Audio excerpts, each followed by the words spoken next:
Gamers, it is Monday, and we are back with more modern action. Whether you're watching us on the most recent Monday video or you've come and checked out the channel from another date, thanks for tuning in. I'm, of course, NanMans, and we are bringing you some modern action here. We do this, of course, every Monday and Thursday on the channel, and this time we've got Dimir Murktide versus Esper Ketramose. Now, if you guys have been familiar with the way that Modern has been evolving and going lately, there, of course, are some top-tier decks.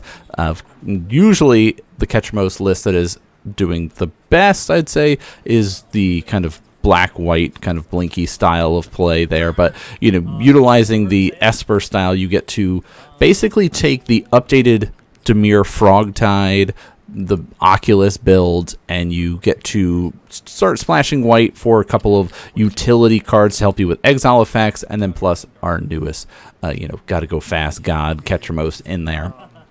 On the other side of things, the Dimir Murktide list over on the left-hand side is basically taking the old school style of playing. We have not updated to the Oculus, so that means we're not running like Thought Scours, we're not running our reanimation packages, we're not going to be trying to sneak out our Oculus. Oh, here's one of our first little splashes for white. Going to do, of course, the cycling for that.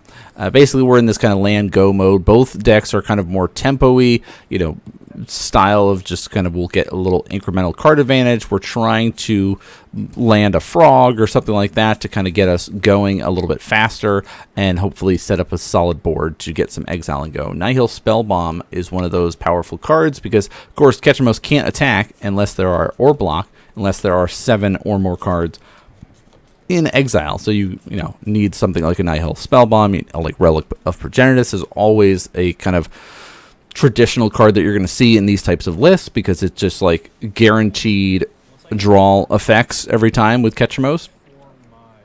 So on the other side here, we're seeing the Dimir lands come up here, of course, surveilling it out. This is giving you some indication, if you are not familiar with it, like, okay, more likely than not, we are going to be seeing some frogs, we're going to be seeing some Oculus, because they're the most popular versions of the Dimir list right now. This is more old school, right? So it's going to be cool to see how this holds up against the Ketramose style. Right now, of course, Dimir side of things has not revealed that it is Ketramose either, the Esper side. So both of these players are sort of looking at each other, kind of trying to get set up without revealing too much of what their game plan is yet, or trying to kind of sneak away from what they're trying to do.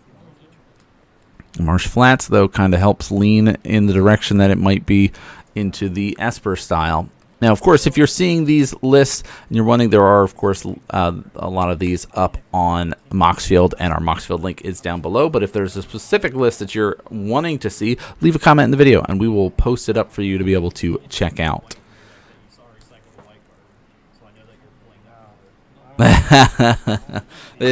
The Murktide player says, you don't want to show me the white that you're running in your deck, even though you've already cycled a white card with your pest control or whatever it was called there.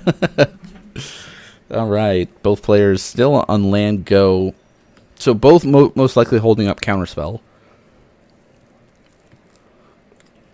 Tamiyo, though, solid way to start things off. I'm a big fan of Tamiyo. Most people are familiar with seeing Tamiyo pop up the most at this point in time in the grinding station decks, the Through the Breach decks, and that's, of course, going to get met with a Fatal Push. We don't have to worry too much about that, but if that sticks, things can get a little bit crazy with just the amount of card advantage. And we talk about in this tempo-based matchup between these two, it does matter a lot about who can gain the most advantage and, set yourselves up for success. Neither player really pushing for anything, landing a threat yet, so it's going to be a lot of setup from both players to try to assemble something that looks like a way to get them into a better position. But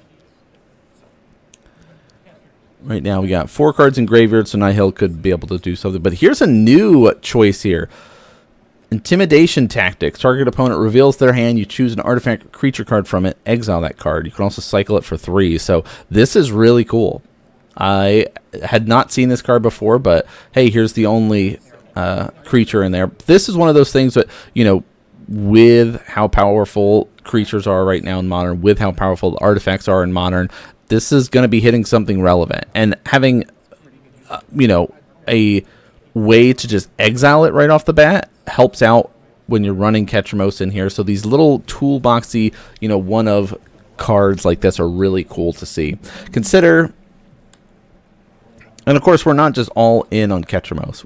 You see just kind of the amount of blue power that is getting set up here on the Esper side. But our Dimir player is looking to land a threat. Oh, their frog got eaten, and immediately we're going to try to get another one out here. Looks like we're going to be looking to counter it.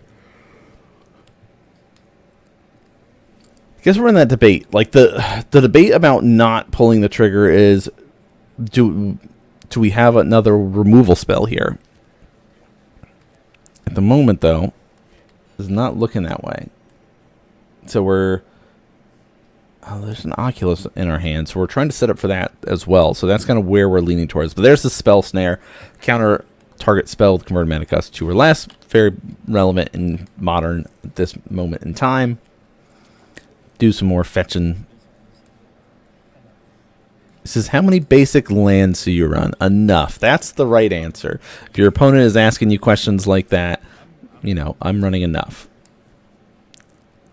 I mean, again, as casuals, weeklies, you might want to keep that information close to the chest, or you're fine with kind of revealing that information. That's fine, too.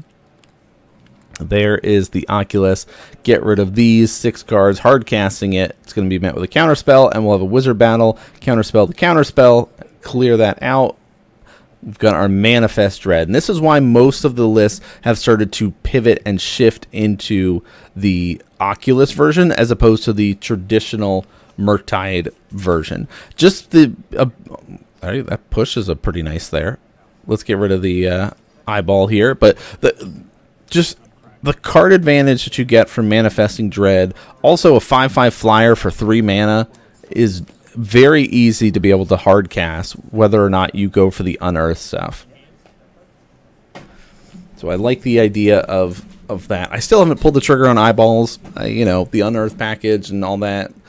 Some point I probably will. I mean, I haven't picked up Ketramose yet. You guys have seen a lot of the lists that I'm running. I'm trying to assemble a good amount of Modern decks to be able to kind of pivot and play whenever I want. Because Modern is so deep and full of so many different archetypes that it's so cool to be able to. Yes, you've got your top stuff. We know that there's going to be a banning taking place coming up at the end of the month. We know it's going to be dealing with. I say we know as. It's very similar to back when we knew something was going to get hit from energy, right? We know something is going to get hit from the Underworld Breach deck, and most likely it's going to be Underworld Breach. We've talked about that over Mox Opal. I would rather see them Underworld Breach go before Mox Opal, and then we could see what happens, after the dust settles, if Mox is still a problem or not. I don't think it is, but, there could be a bit of a smoke screen up here. But Ketramose coming out off of the Manifest Dread is really cool to kind of sneak it in and put the beats down here. Being indestructible does make this a little bit more challenging because you're sitting here going, okay, well, I could normally answer this with these very specific ways, and now I don't have removal spell because being indestructible, it prevents me. So I need, other ways to kind of help myself out. Or, depending on what colors you're running, you can get a little bit more support in that. But at this point, Ketramose just sort of resolves, just stops us. Of course, we'll gain some life because it does have Menace and Lifelink, and then we're going to do some Nihil Spell Bomb. So let's exile your graveyard. I'll lose a life, draw a card, and then I'm going to pay the 1 black for it. So I will end up drawing 2 cards, but only losing 1 life in the process here. And we talked about in these 2 tempo decks, card advantage being the key thing here, and we're seeing the Esper Ketramose deck kind of run away with game number 1 here. All right, fetching for a Murktide player. The problem is they'd have to assemble 2 creatures out just to do some blocking, and even then, it's not like we could kill Ketramose then.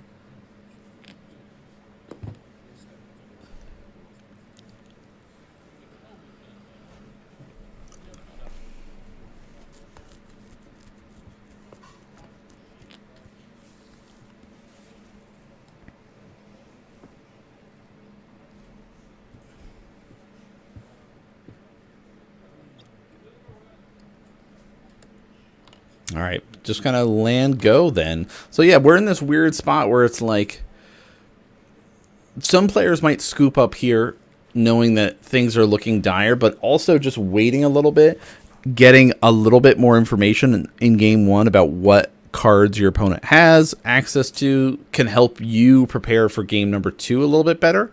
But we'll see if any more information gets revealed. We got a Consider coming out again. And again, since you're running the Reanimation Unearth Oculus package, Consider is a very useful card. The Murktide list still will run a couple numbers of Consider as well, but yeah, we'll scoop it up there. All right, sideboard time. Going into game number 2 here, players do... Look, we know that their graveyard does matter in Modern, very much so here, but we're going to get a little cheeky peek of what cards we can bring in here. It looks like Thoughtseize is coming in, just kind of more disruption against the opponent. And at least another white card also brought in here. Looks like 4 or so cards from each players. And then we're going to be jumping into a game number 2 here. So if you guys have not yet considered follow, subscribe, and all that good stuff, we do have, of course, some live stream content we're going to be posting up in, what is that, April soon. So, but there we go. Nihil to start. Nihil to start. Spider-Man meme. It says, you didn't use your swamp to do it. What a nerd. All right. But when you're relying on counter spells and things like that, not throwing down a swamp could be very useful. I'm assuming there's probably a 1 of swamp, maybe a 1 of plains, if that. Actually, when you crack your fetch, spell bomb me, and then I'll spell bomb you. I don't know if I can hold you though. I'll do it. You absolutely. Yeah, not much like. Again, it's who is able to... Is it going to be a lot of that land go? Who's going to be able to land a threat first? Or who's going to be able to kind of set themselves up here? Oh, okay. Fetch Shock. And hit with the Stern Scolding. Counter target creature spell with power toughness 2 or less. This, of course, Lord of the Rings counter spell. Very similar to Spell Snare, but specifically just hitting creatures. And there's a lot of creatures with power toughness that are 2 or less in Modern. So that is a very useful card, especially with the way things are working out. You go, okay, I know there's going to be frogs. I know that there's, you know, some annoying creatures here. Stern Scolding definitely hits the frog. It doesn't hit Oculus. Does not hit Ketramose. So, you know, if you just have like a 1 of Stern Scolding in there, that's fine. I would not board and put additional Stern Scoldings in based on the list, but, you know, maybe you're light on other removal and other ways to interact with your opponent, so trying to prevent a frog from hitting is really important. But Harbinger of the Seas lands. We're going to respond and do a unearth cycle and just sort of do this kind of land go. But hey, it's like a Blood Moon effect, so it enters untapped. Here's an island, so all islands all the time. Is Harbinger enough to kind of get us to the next stage? We of course do have access to a counter spell, so in case our opponent tries to do something crazy. But Harbinger of the Seas is a powerhouse against 3-color decks. We've seen this and talked about this before, that, you know, Blood Moon effects or Harbinger of the Seas effects really mess people up. I mean, there was whole decks called Blood Moon or Blue Moon back in the day that did something similar. This time around, oh, Chrome Host Seed Shark. We're going to be trying to rely on some incubations, but that's going to get hit with a counter spell. So there's a lot of these like unique 1-ofs in here that you know, are very cool for this Murktide list that we don't normally get to see, but you know, have this way to continue to build up on the type of gameplay that you're going for, where you're playing cantrips and you're doing these counter spells. So like creating a bunch of creatures off this incubation is pretty good. But here's a Preordain. Let's try to scry and draw. Still setting up here, maybe looking for a way to kind of help protect this. No basic swamp though for our Ketramose players, so if they were relying on something like a Fatal Push or something, oh, Jace Friends Pride again, talking about those 1 of fun ofs in there. That's another one, old school way to kind of get some card advantage. Most people have kind of moved past it, but that with like a Tameo or something like that to help kind of increase the number of draws that you're getting in a turn is pretty sweet.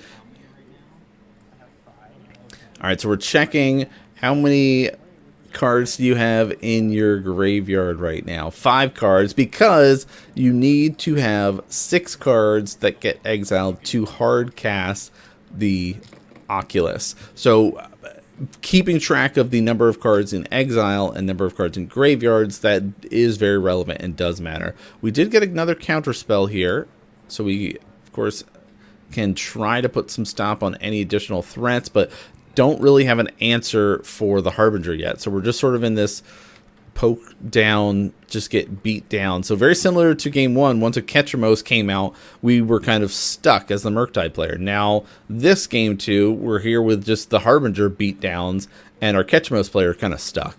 That's the thing about 3-color decks though, like they can just get hosed like this. Still 5 in graveyard? Still 5 in graveyard, yes there are. Gas Preordain.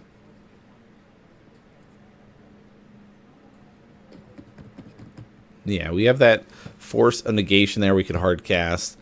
We're fine with the Preordain. I mean, we're probably not fine for them to continue to set up and scry and draw, but, you know, maybe there's something scarier that we need to worry about. Nope, couldn't get anything. Another Ketramose that we just top decked there. That was like all of them there. Oof. Both. So game 1, very much in favor of Ketramose landing and taking the game away. Game 2, our Harbinger of the Seas lands. It just kind of takes the game away there. Oh, do we start boarding in a couple more cards? Oh, do some adjustments there. You see some, looks like some more Oculus are coming back in. So that must have been like a, oh, I need a better way. Like your opponent is going to board in things that are going to try to hate out your Oculus play. So your goal is to try to maybe prevent them and get them dead cards. And then you saw the Harbinger of the Seas and you go, well, that kind of screwed me. If I maybe had gotten myself an Oculus there, I could have tried to at least done some blocking and setting stuff up. But we got both players will mulligan down. It looks like to 6 here. Debating about the Force or the Ketramose there. Looks like we put the Ketramose on the bottom to try to help set ourselves up for kind of more protective, you know, setups here. Tamiyo, do we got a Stern Scalding? Of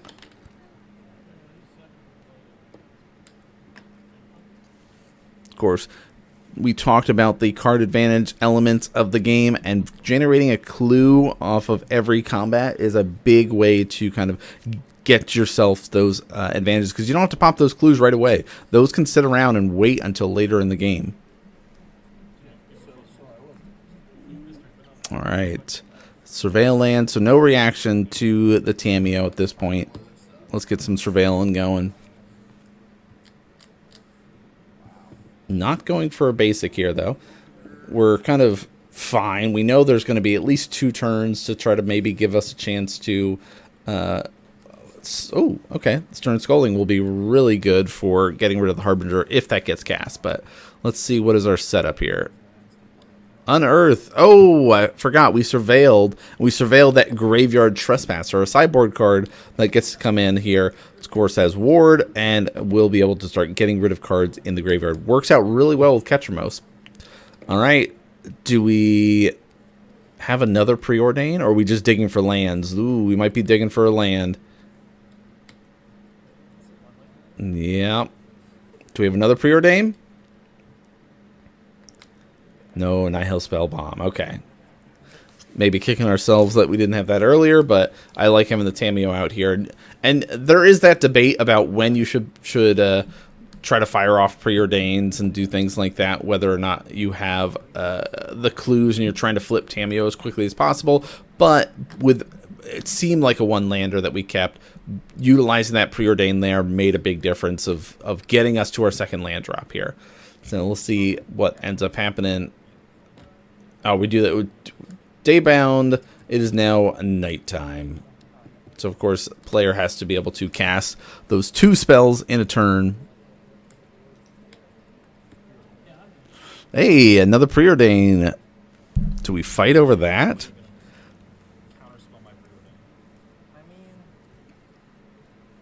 Yeah, the debate. So the debate is to try to stop Tamiyo from flipping here, right?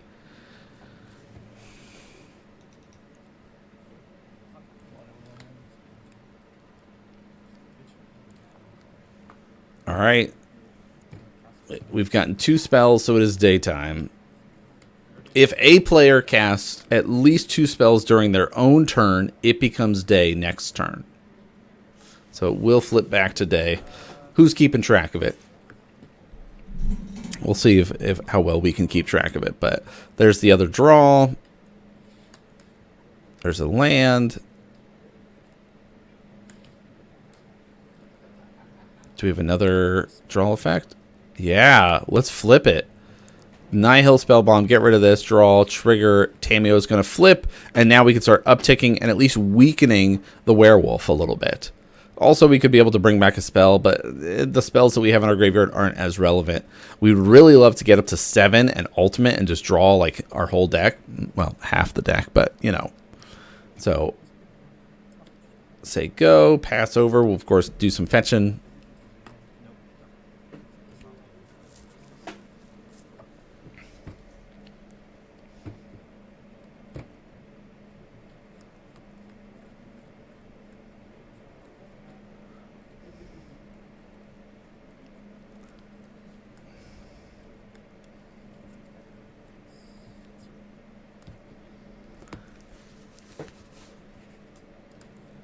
All right, still setting ourselves up here.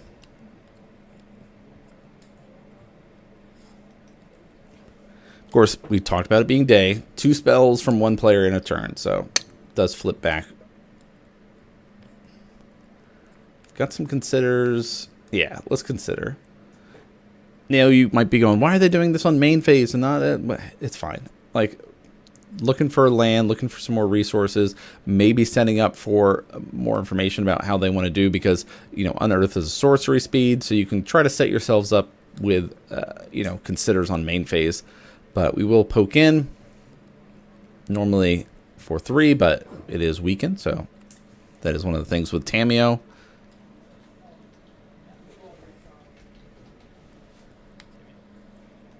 Ooh, another Tamio.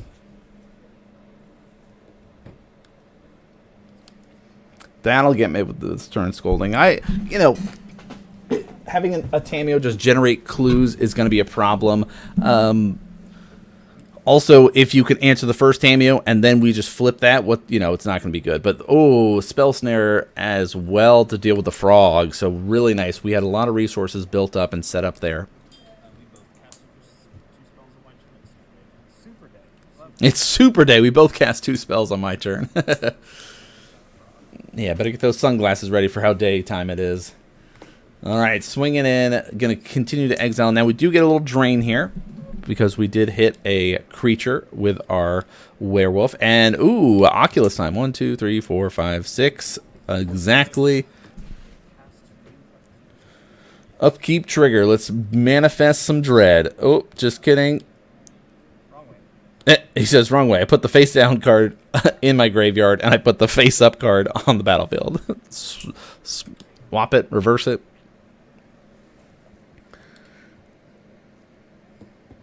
All right, up a tickies. And what do we got here? Oh, a Murktide.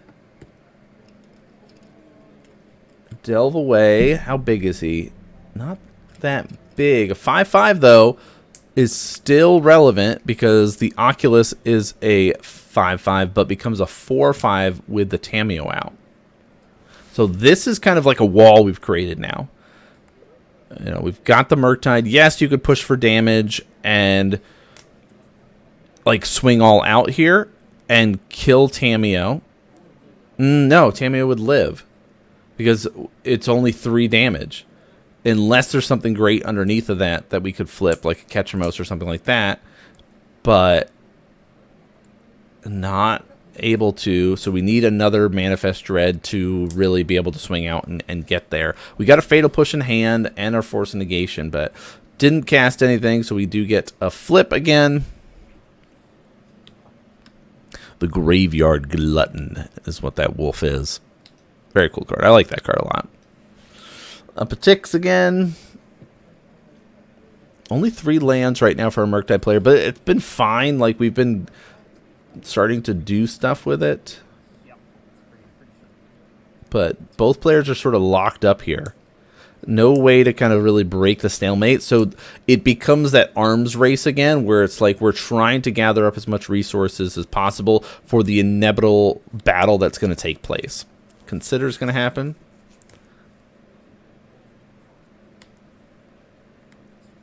Bowmaster in response. That's the start of a fight. Okay. Let's ping this. So our goal is to try to shoot this down and kill this off. But we're going to be met with a fatal push. So, of course, we get our ETB. We'll make a orc army. But we will not get that second trigger. Consider will go off.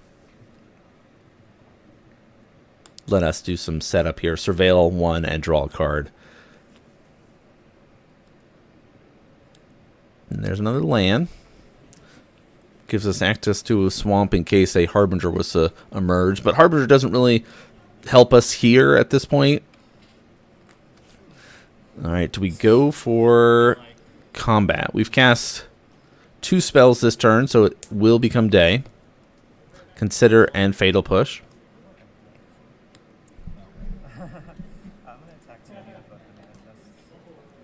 Attack Tameo like so.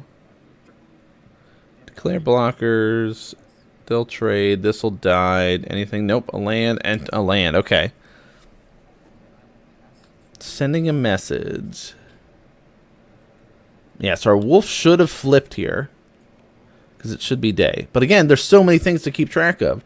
We're manifesting dread and doing things like that. If a player casts at least 2 spells during their own turn, it becomes day next turn. So it should become day. But our Murktide player didn't cast any spells, so then it becomes night again. So now the wolf stays. So it didn't really make a difference there. Ooh, let's flip. It will make a difference, actually. Oh. Yeah, so if a player casts no spells during their own turn, it becomes night next turn. So Dimir Murktide player casts no spells. We're back to the nighttime. So that's 2 wolves. That is a Oculus. Tameo is set up to ultimate, but we're going to fight over it and try to get rid of it with a prismatic ending. Do we got a counterspell? There's a counterspell. We've got our Force of Negation, so we can do the wizard battle. Force of Negation. Any other responses? No. That will end up going through. But now it looks like we're hellbent. No cards left. Lots of cards in graveyard, though.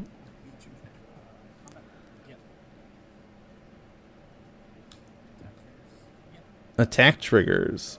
Eat this. Exile nothing else. So 19 to 15. Block Oculus. So here's the... We had Tameo uptick happen. And it's a just passive thing until next turn. So, of course, Oculus is a 4/5, gets eaten. Both of these wolves are actually 3/4s. The players still track it as 4/4s, so the life total does become a little bit of a discrepancy between the game and what's happening there. But now, back to the day.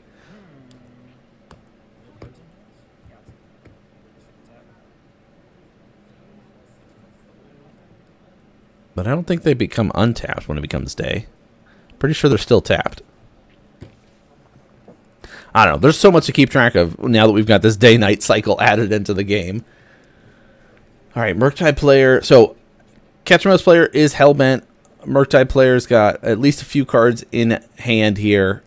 So, yeah, let's start to push for damage. What's our follow-up? Fetching down to 7. So, yeah, they're tracking it as down to 5 because that 2-point difference because we -1 from each of those wolves.